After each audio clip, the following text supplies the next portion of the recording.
qu'on ne serait pas sur un nouveau Kylian Mbappé. Il y a de nouvelles précisions qui sont sorties sur le match d'hier et franchement moi ça me plaît. Déjà Kylian Mbappé a impressionné aujourd'hui en amical et a priori il était totalement impliqué défensivement. En plus de ça, selon certaines sources, il aurait aussi été impliqué sur le pressing. Au-delà de ses efforts défensifs, c'est aussi lui qui délivre la passe décisive à Thiago Pitarch. C'est très intéressant qu'on nous dise ça, mais moi j'ai besoin de le voir de mes yeux. À ce qui paraît, on aurait affiché ça comme formation hier, et moi j'ai pas réellement l'impression que c'est vrai. Là, sur la petite séquence du but d'Eder Militao, j'ai pas l'impression de discerner Mbappé à gauche, Gonzalo devant et Vinicius à droite. Après, Belek, ils ont changé toute la formation à la mi-temps. Et aussi du point de vue tactique, c'était pas ça qui était prévu à la base. L'idée initiale, comme je vous l'ai déjà dit de Xabi Alonso, c'est de jouer deux attaquants, Vinicius et Mbappé devant. Mais après, ça reste un match amical et c'est l'occasion de tenter des choses. Et Xabi Alonso, il l'a toujours dit, sa tactique elle peut changer. Parce que personnellement, je ne pense pas que mettre Mbappé, Gonzalo et Vinicius ce soit la meilleure décision. Après le match contre le Paris Saint-Germain, lui-même il avait dit que c'était une très grosse erreur. Il a appuyé ce point en disant qu'il ne ferait plus les mêmes erreurs. En plus de ça, les gars, on n'a pas vu le match, on ne sait pas vraiment ce qui s'est passé. Donc déjà, dans un premier temps, les efforts défensifs de Mbappé, on va se calmer. Et concernant la formation et les trucs de ouf dans le match aussi, tout ça, on va se calmer. On va pas se porter l'œil, on a gagné tranquille un match contre les Ganes.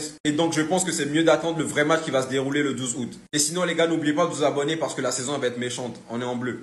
J'ai une mauvaise nouvelle pour vous les gars. Je suis triste pour ce qui va se passer la saison prochaine. Si même Mbappé se met à défendre, qui va nous arrêter? Non mais dites-le moi. Qui va nous arrêter si Mbappé se met à défendre? Kylian Mbappé a impressionné aujourd'hui en amical et il était totalement impliqué défensivement. Xabi Alonso va-t-il réussir à le faire changer sur cet aspect? Si Xabi Alonso réussit à faire changer Kylian Mbappé sur l'aspect défensif, plus personne nous arrêtera. Moi, ça, je peux... Non, je vous le dis. S'il vous plaît, répondez-moi, qui va nous arrêter, en fait? Là, on est en train de construire une putain d'équipe. Si tout le monde se met à courir, surtout Mbappé et Vinicius, mais les gars, on vous laissera rien. Chaque match, on étouffera l'adversaire. Chaque match. Vous ne savez pas à quel point j'ai hâte du début de saison. J'ai tellement hâte. Quand je dis que le Real Madrid, on est de retour, on prend pour un fou. N'oubliez pas, hein, nous, une saison sur deux, on prend la Ligue des Champions. Là, on ne l'a pas gagné. Cette saison, vous verrez. Vous verrez cette saison. On sera la deuxième équipe à gagner la Ligue des Champions sous le nouveau format. Xabi Alonso a été impressionné par le retour défensif, pas offensif, de Kylian Mbappé ce matin face à les Ganes. Enfin, j'espère qu'enfin, il a compris que dans le football d'aujourd'hui, faut attaquer à 11, défendre à 11. Tu peux pas rester devant, croire que tu peux faire la diff tout seul, que t'as pas besoin de défendre. Non, ça, ce football-là, c'est fini. Ça, c'était avant. Maintenant, là, faut courir à 11, attaquer à 11. Mais s'il écoute Xabi Alonso, ça va bien se passer pour lui. Parce qu'il faut pas oublier c'est qui Kiki de Bondy. Et en vrai, au fond de moi, je veux qu'il retrouve ce niveau-là. Même s'il est au Real, c'est pas grave, ça me dérange pas. Je veux qu'il retrouve son niveau. Le Kylian qu'on connaît, le Kylian qu'on respecte. Mais pour ça, faut qu'il se mette en tête qu'il doit jouer pour l'équipe. Faut pas qu'il pense que marquer 60 buts, 70 buts, à la fin, tu gagnes pas de titre. C'est bien, c'est une bonne saison. Non.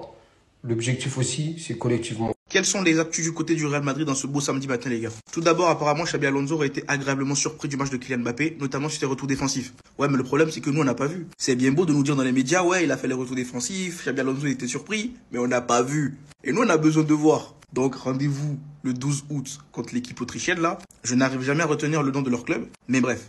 Nous, on veut voir de notre propres yeux, pas juste écrit dans les médias, notamment les retours défensifs. On a beau être hype, mais on veut voir. Ensuite, Xabi Alonso aurait accordé un jour de repos aux joueurs du Real Madrid. Et je pense que c'est bien mérité d'ailleurs. Parce que entre les entraînements qu'ils ont enchaînés là, 2 entraînements par jour, je sais pas combien. Hier, ça s'est entraîné avant le match amical. Ça s'est entraîné après aussi, je crois. Donc c'est bien de leur laisser un peu de temps de repos. Ensuite, le Real Madrid apparemment serait en train d'observer Vitinha. Déjà, moi je veux même pas lire le truc. Enlevez vos yeux. Laissez Vitinha où il est. Nasser ne va jamais vendre. Peu importe ce que vous allez faire, ce que vous allez dire, à quel point vous allez être intéressé par le joueur. Vous aurez beau faire les yeux doux, on revient à la même conclusion. Nasser ne vendra pas. Donc pour moi, j'enlève les yeux. Et pour finir, il y a eu toute une histoire autour de Rodri. Apparemment, il songe à faire un retour en Liga, donc en Espagne. Mais tant que ce n'est pas au Real Madrid, ça me va. Parce que je sais pas si vous avez vu tout à l'heure là. Apparemment, il s'est encore blessé. Et il sera pas là avant septembre du côté de City. Et moi, c'est bon, j'ai pas envie d'avoir un joueur comme ça au sein de l'équipe. Même si je sais qu'il a de l'expérience, il a du talent, tout ça. Mais il faut pas oublier aussi qu'il se rapproche de la trentaine. Et toutes les autres histoires. Bref, reviens en Liga si tu veux. Mais va dans un club, je m'en fous. Sinon, dites-moi dans les commentaires, les gars, qu'est-ce que vous pensez des actus de ce matin? Et surtout, vous savez, hein, pour ne rien louper avec moi, vous savez ce qu'il vous reste à faire. Apprenez-vous, les gars. Mbappé, il a vraiment fait ça aujourd'hui dans le match du Real Madrid qu'on n'a pas pu voir. Regardez juste ce fou, j'espère que vous l'avez reconnu d'où il a tiré. Regardez bien, ses buts.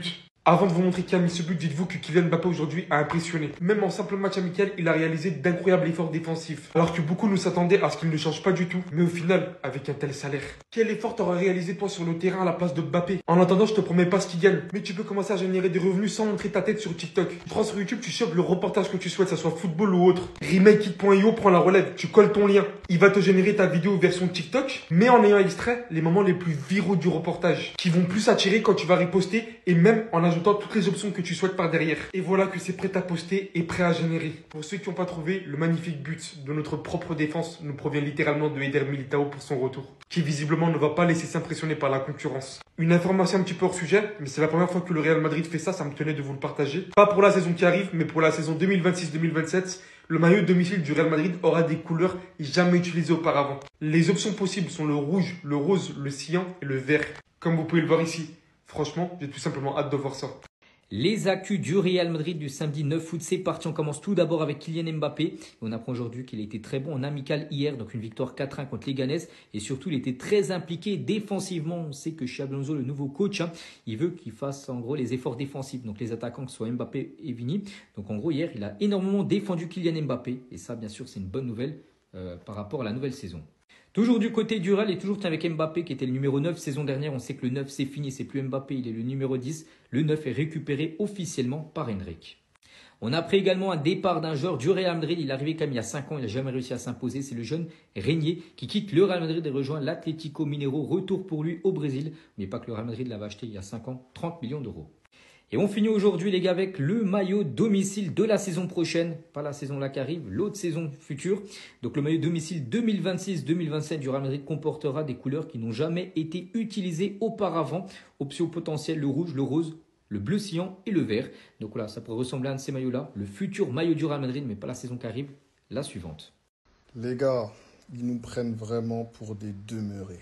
Kylian Mbappé a impressionné hier durant un match amical qui n'était bien évidemment pas filmé, donc personne n'a la possibilité de voir si les propos sont vérifiables. Et pourquoi il a impressionné? Parce qu'il était impliqué défensivement. Waouh, c'est impressionnant. Sachant que 99,9% des attaquants de la Terre sont impliqués défensivement. Xabi Alonso va-t-il réussir à le faire changer sur cet aspect?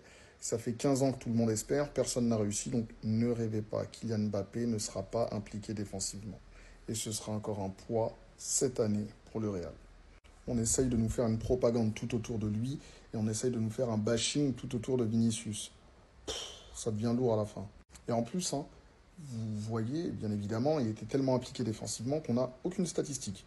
Nombre de replis défensifs, nombre de tacles, nombre de ballons récupérés, nombre de pressing, nombre d'interceptions, on n'a rien. C'est juste une petite phrase. Oh, il était impliqué défensivement. Ce que ça veut dire, débrouillez-vous et faites avec. Ah là là là là, les relais médiatiques du Mbappé, qu'est-ce qu'ils sont puissants. Et les gars, vous voyez chez les Hops, il y a plein de joueurs qu'on peut détester chez les Hops. Mais lui, les gars, j'arrive pas moi personnellement. Pedri. Déjà de 1 pour sa manière de jouer, c'est incroyable en fait. Tu le regardes, ça te fout le seum parce que bon, c'est un Hops, mais il est trop fort. Surtout pour sa personnalité. Il est humble, il n'en fait pas trop. Même quand il provoque, tu sens que c'est timide en fait. On aime tout, chacun sa personnalité. Pedri a donné une interview à l'équipe, posé plusieurs questions sur sa carrière, sur le Real Madrid. Il a même demandé qui était le meilleur joueur du Real Madrid. Et Pedri a répondu Kylian Mbappé. Quand il prenait le ballon en contre, c'était très difficile de l'arrêter. Et c'est vrai qu'il nous est tapé cette saison. Il a pu voir que Mbappé, quand même, quand il avait le ballon sur un terrain de foot, c'était quelque chose de différent. Il a parlé de Jude Bellingham. Et il a dit que Jude Bellingham était vraiment incroyable. Bien sûr. Oui, les Barcelonais, ils trouvent Bellingham incroyable. Ali, physique et habilité technique. Et c'est vrai, gars, il connaît le ballon, ce mec-là. Pedri parle à tes supporters, famille. Regardez, même quand il provoque, c'est pas trop poussé, en fait. C'est pas en mode, je dirais pas le nom du joueur. On sait que ça leur fait plaisir de chambrer les fans madrilènes le lendemain. C'est réel. Voilà, il parle pas plus. Tu as demandé où se situe parmi les meilleurs milieux du monde madrilène. C'est le meilleur du monde à l'heure actuelle. C'est vrai qu'on parle beaucoup de lui et Vitinha, mais c'est pas à lui de dire qui est le meilleur. En tout cas, les gars, je tenais juste à dire, chez les Hops, on peut détester tout le groupe. Mais lui, et pour moi aussi, Rafinha, plus personnel, mais Rafinha aussi, j'ai du mal à le détester. En Barcelone, dites-moi les joueurs que vous aimez bien du côté du Real Madrid et les Madrilènes du côté du Barça. C'est le duo madrilène, on donne la voix.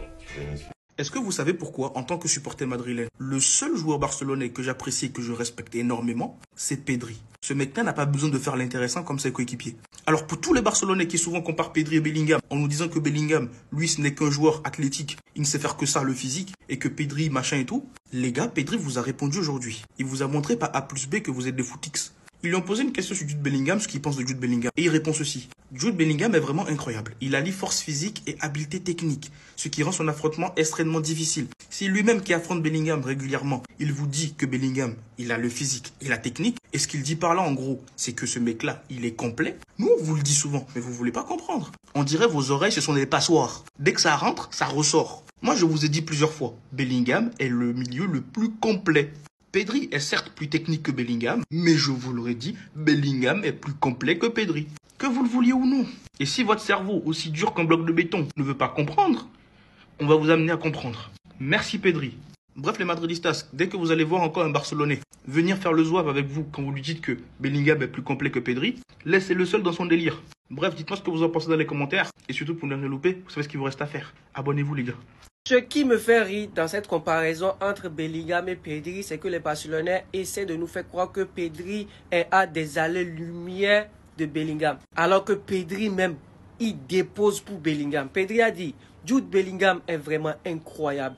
Il allie force physique et habilité technique, ce qui rend un duel contre lui extrêmement difficile. C'est-à-dire, il reconnaît lui-même que Bellingham, c'est un joueur à part entière. Et je vous assure, le jour où Pedri pourra faire une saison de Bellingham en matière de stats, c'est-à-dire goal et assist dans le jeu de tout ce que vous voulez, le jour là, vous allez le mettre à un niveau où Bellingham n'a jamais été. Mais là, c'est que, en fait, quand on compare les deux joueurs, vous voulez nous faire croire que Pedri ne parle même pas, il ne donne même pas l'heure à Bellingham. Alors que c'est l'inverse, c'est Bellingham qui ne donne même pas l'heure à Pedri. C'est ça. Mais comme discuter avec vous, vous ne voulez pas écouter, moi je vous dis un truc. Le jour où Pedri arrivera à réaliser cela, revenez, on pourra débattre alors. Écoutez, ce match-là, après même la demi-finale contre la France, tu vois, c'est juste le résultat qui change. C'est les deux matchs où je me suis dit, le Brésil. Ah, j'étais trop fort. Sans me la raconter, hein, parce qu'on est là, on est entre nous. Sans me la raconter, parce que je me la raconte pas. Mais je suis rentré dans le vestiaire, il était trop chaud. Même t'as tous les gens qui viennent dire, voilà, t'es trop fort. Non, tu leur avais fait très très très mal. Ouais, et même c'était, moi j'avais mon petit frère dans le vestiaire avec moi, Torgan et tout, et tu vois, on kiffait le moment en fait. On kiffait le moment, après le Brésil, t'as les gens, ils pleurent et tout, t'as les Neymar qui pleurent et tout. T'es triste pour eux, mais tu dis, ouais, c'était notre moment. Ne vous me prenez pas, hein. Ce soir-là, en Russie, le seul Brésilien sur la pelouse, il était belge. C'était ce numéro 10-là, je vous le dis. Il dit qu'il se la raconte. Mais non, en fait, il se rectifie directement après parce que c'est faux. On a tous vu ce match. On a tous vu cette performance Eden Hazard contre le Brésil. Ça fait partie des performances. On va en parler à nos enfants. On pourra dire oui, on a vu cette performance qui est l'une des meilleures individuelles que j'ai pu voir dans ma vie. Eden Hazard contre le Brésil, les gars. Mais je crois que vous vous rendez pas compte. Mais ce Eden Hazard-là, mais aujourd'hui, là, vous avez vu, il y a eu la liste des 30 qui sont nominés. Mais celui-là, mais il gagne 3 ballons d'or d'affilée facilement. Facilement maintenant. Pourquoi, Eden? Pourquoi? C'est mon plus grand regret. Voilà.